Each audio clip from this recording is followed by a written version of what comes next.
On today's show, we break down the fastest way to get strong, the best exercises in the world, and why Instagram is making you weak. Really weak.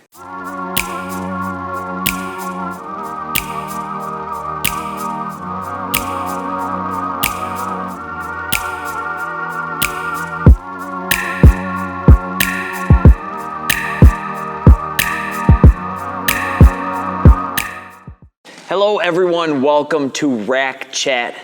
This is the show where we talk all things gym related, from training protocol to special exercises, and we'll also be interviewing and bringing in some of the world's top athletes, coaches, and fitness influencers, let's say. My name is Brett Summers. If you don't know me, I am a strength and conditioning coach at a little gym called Top Line, tucked away in an industrial warehouse in Glendale, Wisconsin. I've been the owner and coach here at the Top Shop since 2008 when I was 22, a rookie. I wish I had this show when I was 22 years old, but I've been coaching athletes, thousands and thousands of athletes and housewives and North Shore Nancy's, professional athletes, military, Marines, Army, Navy, SWAT team captains, SWAT team members, people on the police force, firefighters. I mean, you name it, I've trained it. Soccer players, everybody you could possibly think of.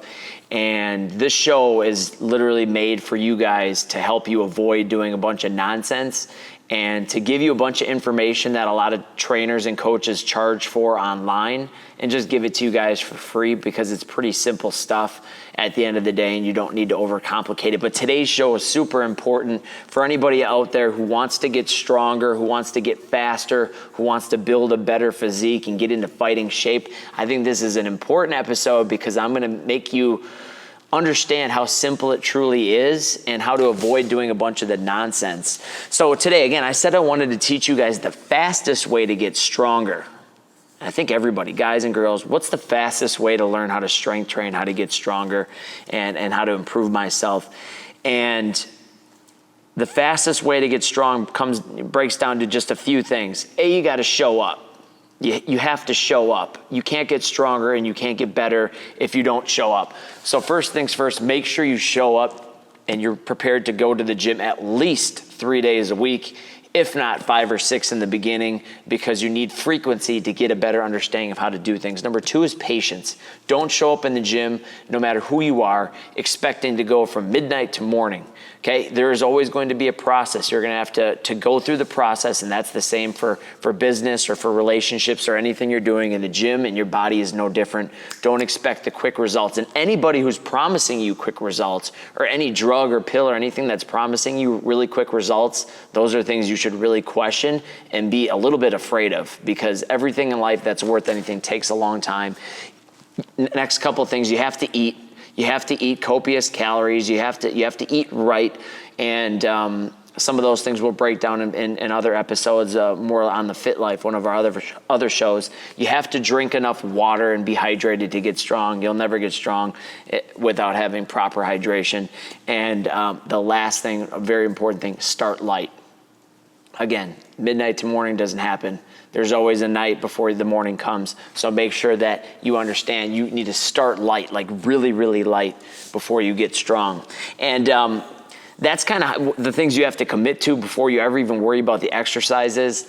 But now we get to go on to the good stuff. What are the best, most effective exercises? I think Britt, who's filming right now, she's oftentimes thinking, I don't know what to do. But really, there's a few things I keep trying to show her. There's these few things, you can do a few different variations of them. But again, it comes down to doing a few things the right way over a long period of time. Same thing for business, relationships, anything you do. So here, let's break down some of the best, most effective exercises, okay? Bench press. Could be barbell bench press, fat bar bench press, Swiss bar bench press, floor press, some sort of a bench press. Simple movement, incline bench press. I don't care what angle it's on. It could be, you might have a couple of different adjustments. Do them both. It doesn't matter. Bench press, squat, different squat variations: front squat, back squat, pause squat, speed squat, barbell squat, safety bar squat, camber bar squat, buffalo bar squat, body squat, kettlebell squat, goblet squat. I don't care. Squat down on the toilet squat.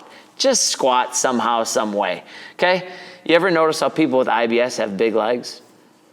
Check that one out. Anyways, let's get back on topic. Deadlift. How about the trap bar deadlift? How about kind of a variation of that would be like a farmer's walk carry? Would be some kind of a deadlift or a carry.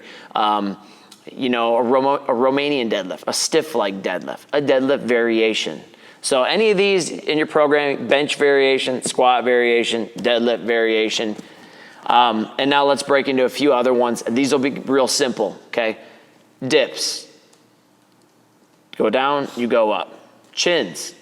You go up, you go down. Rows, dumbbell rows, barbell rows, inverted rows, body weight row, just rows. Pull downs, a vertical pull. So you got to pull, do some pull-ups, do some lat pull downs, do some banded pull downs. Really like banded pull downs here at the Top Shop. Now let's go into presses, fat belt presses, dumbbell presses, shoulder presses. Press something. Press it overhead. Press it out in front of you. Make sure you do some presses in your training.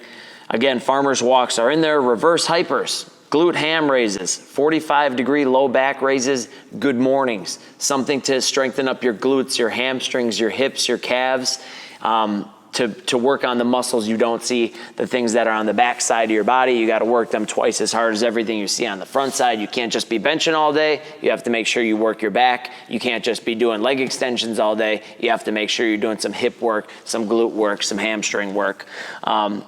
The next couple of things that we always include in our programming with any of our athletes are jumps and throws. Med ball throws, med ball variations with jumps, doing broad jumps, doing vertical jumps, doing single leg jumps. I mean, some of our guys, some of our athletes can do higher, more powerful single leg jumps than most can do standing on 2 feet. So jumps are important. Sprints, sprint variations, falling starts, dead starts, varied special starts like on your back or on your stomach, or hill sprints or sled sprints or banded sprints. Sprinting is important for overall strength and power development. So always make sure that you have that included. And then the jumping is very critical too. As you get a little bit older, you've got to be a little bit more cautious with those things, especially if you're just getting back in the gym. You're a washed up athlete like a lot of you guys are out there, gals are out there, that you guys are just getting back into the game. Next thing, body weight exercises. Again, that goes back to some of the things we talked about: dips and push-ups and chins and body squats and lunges and all things like that. And then some of the sprint stuff. Just use your body weight. You don't have to get too crazy with it. It doesn't matter what they say on Instagram. Sometimes the basics still work. Weighted ab movements, heavy ab movements. Anytime you're doing a weighted ab movement, make sure it's behind your neck. If you're doing like a sit-up or a band work, put the weight behind your neck. If you're doing like a hanging leg raise, make sure it's somewhat strict so you're not flailing all over the place like you're doing like a kipping pull-up or something like that. Keep your game tight. And then the last thing that I put on here as far as something that's important is some corrective work. If your knees are valgus, if your hips are weak, you may have to do a little extra band work. Don't overcomplicate it. You don't need a band for everything. But if you need to do a little corrective work, if you need to, before you start jumping, if you don't know how to land, if your knees are falling in, your feet are super flat, you don't understand how to land in a proper position or how to absorb it, you might have to do a few weeks of eccentric squats or pause work or just some basic movement work before you get going so you can do everything effectively. And then I throw a couple asterisks in there. Add bands, add chains, but again, that's going to be for maybe 3%, 2% of the strength training population. To be able to add that, because first of all, some people don't even know how to add chains. They put chains on and the chains are hanging. They're not even touching the ground. Like, there is no accommodating resistance. They're putting them on because they think they look cool, and they actually have no idea what they're doing. So be careful with bands and chains. Before you add that, make sure you know your ass from your elbow. Let's keep it real. Make sure you know your game. Curls. tricep push downs, side lateral raises. What else would be? Front raises, YTLWs, the small stuff. Throw it in at the end of your workout. Nobody cares. I don't care. No one's going to care about it. No one's going to program it. And if you really want to do curls, go ahead, just do them, right? Or grab a 150-pound dumbbell or fat bell and do 5 sets of 25 rows and see if your biceps grow from that, because I think that they will. So again, those are some of the best exercises you guys need to stick to. Now, if you're following people on Instagram, you might be seeing, this is kind of segueing into some gimmicks. Gimmicks, guys. You're getting sucked into a lot of things. People are doing things on the internet like they would, like they have in any era, to get attention. So online right now, if you post doing a single arm dumbbell row, it's not real sexy. You're going down, you're going up. But it's one of the most effective movements you could do. But you might see somebody standing on one foot or standing on a Bosu ball with a band, with a football in their hand, with their coach shooting flames at them or shooting paintballs at them to try and get them to look a little bit cooler while they're doing a movement that could be done very simply. And I think that a lot of people are getting sucked into the guys and gals that are on Instagram putting all these random movements out there. And now people have the confusion when they go into the gym. They don't know what to hit anymore because they're like, man, I saw this dude and I saw this guy and I saw this girl and they were doing this and they were doing that and they were doing this. And the reason I don't ever post a lot of my workouts is because they're the same dang workouts I've been doing for all these years. And it keeps working. And people always go, well, what should I do? What should I do? The same stuff. Over and over at different loads, at different volumes, at different tempos, and at different speeds. That's really what training comes down to. And we're talking about professional athletes, rookie athletes, high school, college. And we're talking about advanced athletes to beginner athletes. They all start with doing similar stuff. It just progresses over time in the intensity and the volume and the loads at which they can do it and the demands and the speed and the time between rest and the recovery needed between workouts. That's what changes are those variables. It's not always the exercises. And when it comes to Instagram, like there are even people I respect or I really respected getting into the game like Joe DeFranco. Okay, Joe DeFranco had a lot of really simple movements that made sense, and then he followed a lot of protocol from Westside, from Louis Simmons at Westside. And then I think he started to be a little bit more like Louis, where he started to innovate a little bit. And then there were some movements that I was always wondering, like I'd buy his programs and I'd learn from him, and I'd think, well, where do you program this in? This movement's okay. I understand it to a certain extent, and I see the value. And I think that he should have put a disclaimer out that I learned later on in my career is that a lot of, like 99% of the movements he was putting videos and things out there of are things that are only for a small percentage of the population. They're for like our guys, the Quentin and Evan Reddings, the guys that come in consistently. They're freak athletes as it is, and they have the work ethic. So now at a certain point, you need to not only test these athletes in different ways and come up with different things to push their body to get that last little bit of juice out of them, but they also get bored, but you want to be able to have them doing things that are also effective, but there's not a lot of people that can do them. So you've got guys like that. I remember training UFC fighters and other professional athletes, and the hardest job I would do is flicking on the lights. These guys could do anything. So they're capable of doing some of this stuff out there that would seem off the wall and crazy. But for you who's listening to this, and me and a lot of other people, we got to stick to the basics. I'm oftentimes teaching these elite athletes to do things that I'm not capable of anymore. They're stronger than me. They're more athletic than me. They're more powerful than me. They can do a few of these extra things, and I wish people would just keep posting the basics. But again, will that get your attention? Probably not. But I think a lot of you guys could benefit from out there from just knowing that you have to go on Instagram and understanding that they're putting a bunch of crap out there that you may never need. Okay? So there's only so much band work you can do for your glutes. Ladies, there's only so much band work you can do for your glutes without maybe doing a lunge or doing a squat or doing a stiff leg deadlift or a deadlift. So start to add some of those compound movements we went over in the most effective exercises portion. Here's a good story. Here's a good example. Got a guy who's coming in, former Marine sniper. Guy's name is Kern. He's a strong dude, okay? He's probably fully capable of doing some of the most wild stuff you could ever do in the gym, right? He's a consistent guy. He shows up. He's always ready to roll. I think the gym was closing. It's about 8 p.m., and me and a few people are sitting in the office. We're kind of wrapping up for the night. Guy comes in. He goes, is it okay if I still get my training in? I'll be really quick. We're like, okay. And this dude comes in from work. Dude's got dress shoes on, dress pants on, dress shirt on, tie on. He's got a gym bag in his hand, okay? It's no more than 5 or 6 minutes later, we walk out in the gym. This dude's laying under the bench, dress shoes still on, tie still on, but shirt still, I think he untucked his shirt, was about as fancy as he got, and he's already laying underneath 405 on the bench for pause sets. Pausing 405 down, driving 405 up, no wraps, no bands, no shirt, no elbow sleeves, nothing. Dude's in dress shoes. Hits that, and then we walk out. He picked up his bag, and he walked out of the gym. I think he did a couple pull-ups in between sets, and then he was gone. He was in there for 10 minutes. He got his training in. He left. He did the same thing on another day, actually. He came in off the street. He front squatted. I think he front squatted 225, 315, 405, 585, and I think he front squatted 600, all for 1 rep, and then he grabbed his bag and left. Nothing fancy, guys. Nothing fancy. Stronger than everybody I knew, more powerful, bigger. Ed had more muscle mass than everybody I knew, and he kept his training simple, and I think that's what a lot of you guys out there need to do. This is like probably the most important podcast we'll do because it goes over the simple things, what you should actually do.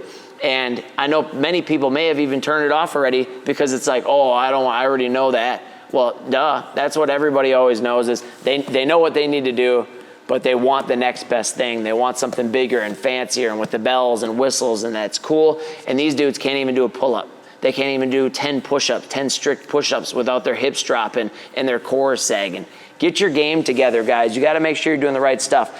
We've had high school kids in here that came in weak backups, and they got so dedicated in doing the farmer's walks and the bench and the chins that they've got keys to the gym, and they're coming in here and deadlifting 500-600 pounds, sending me videos in the middle of the night like Anton Rogozin and Jacob Marigai. These guys get strong. They went on to win high school championships and get rings because they stuck to the basics. They showed up, they learned how to eat, and they drank water. And that's what all you guys out there could truly benefit from. So to sum up the whole show, stick to the basics, show up, commit to it, start light, and make sure that you don't get sucked into all the gimmicks and all the crap and all the nonsense out there. We've got some awesome guests coming up on the show.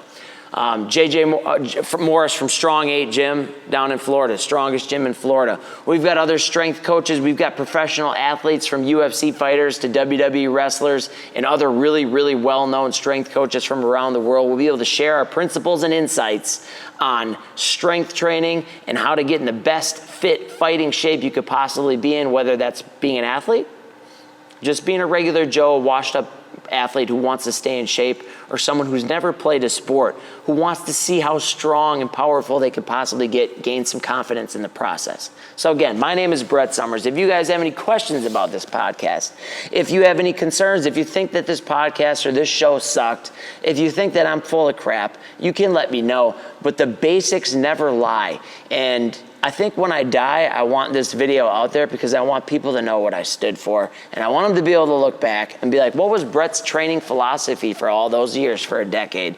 You hear it right here. You sprint, you jump, you throw, you squat, you bench, you deadlift, you do some accessories, you eat well, you drink water, you leave, you stay strong forever.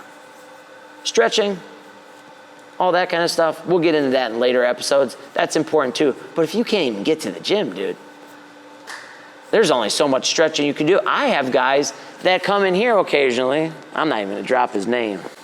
He knows who he is. He come in and he hits the Theragun, he hits the foam roller, he hits the bands, he hits all of the shoulder rock and all the other things from Kabuki Strength. He hits Ramwad.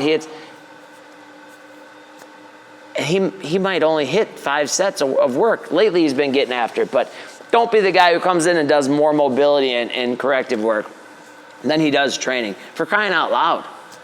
What do you think that is, Britt? Why do you think people do that? They come in off the street and the first thing they do is lay down on the foam roller. Get moving, grab a jump rope. Yeah, that should be on there. Jump rope. Grab a jump rope, hop on a bike, march a sled down and back, do some jumping jacks, do some arm circles. Just get moving. Last thing you need to do is come in after sitting on your butt all day long, lay down on a foam roller, and then fart around the gym for an hour. Get your game right, do the most effective exercises, and if you guys need anything or need to sign up for strength training, get in here to the Top Shop. We can take care of you. We'll get you on a program. I'm gonna charge you an arm and a leg to get you where you want to be. That's just me being honest. We'll get you from A to B, but if you want to do it on your own, just follow this advice and then you don't have to pay me anything. But if you need help, let me know. We'll get you hooked up. TopLineGym.com. My name is Brett Summers. Make sure you follow and subscribe to the podcast, to the YouTube channel. And if you'd like to be a guest on the show, hit us up. This is our first long form episode of Rack Chat. We've done some small ones.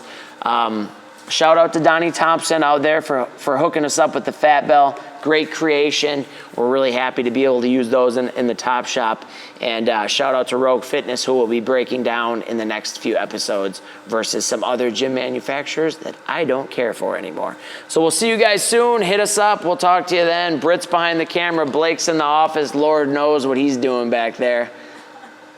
Did he look over? Yeah. All right. We'll catch you guys on the flip side. Guys, thank you for watching. Appreciate that. Appreciate it big time. But now you know what you really need to do? You need to go check out some of these other videos, because we got a lot of good information to offer. Britt's looking at me right now. She's like, what's this guy going to say? You guys just need to go check out these videos. You ain't doing nothing else. And the only difference between me and everyone else, about 99% of the people on YouTube here, I'm shooting you straight and I'm giving you everything I got for free. No gimmicks, no nonsense. Keep your attention. Go check some of these videos out. If you're a strength coach or if you're a business owner, watch some of these videos. We'll see you guys soon.